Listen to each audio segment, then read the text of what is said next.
নমস্কার। আজকে আমরা এখানে কিছু কলেজের কিছু দাবি নিয়ে আমরা আজকে এখানে জমায়েত হয়েছি, সম্মেলনে সামিল হয়েছি। যেমন আমাদের সুশীল কলই স্যার, হিস্ট্রি ডিপার্টমেন্টের একজন স্যার সুশীল কলই, ওনার ট্রান্সফার অর্ডার বাতিলের দাবিতে, এবং কিছুদিন পূর্বে আমাদের জুলজি, এডুকেশন, কমার্স ডিপার্টমেন্ট থেকে কিছু শিক্ষককে বদলি করা হয়েছে, তাদের কোনো রিপ্লেসমেন্ট দেওয়া হয়নি। এবং একজন সিনিয়র নন টিচিং স্টাফ স্বপনবাবু, ওনাকে বদলি করা হয়েছে, কোনো রিপ্লেসমেন্ট পায়নি।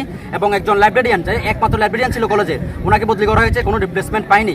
অথচ এখন বর্তমানে যিনি উচ্চশিক্ষামন্ত্রী কিশোর বর্মন মহোদয়, উনি এই কলেজের ছাত্র ছিলেন। উনি বিধানসভায় বিরোধী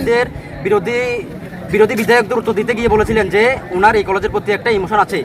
তা সত্ত্বেও কীভাবে আমাদের কলেজের সাথে এই ঘটনা ঘটছে, তা সত্ত্বেও কীভাবে আমাদের কলেজ থেকে বারবার টিচার্সকে নিয়ে যাওয়া হচ্ছে এবং রিপ্লেসমেন্ট দেওয়া হচ্ছে না, তার দাবিতে আমরা আজকে এখানে জমায়েত হয়েছি।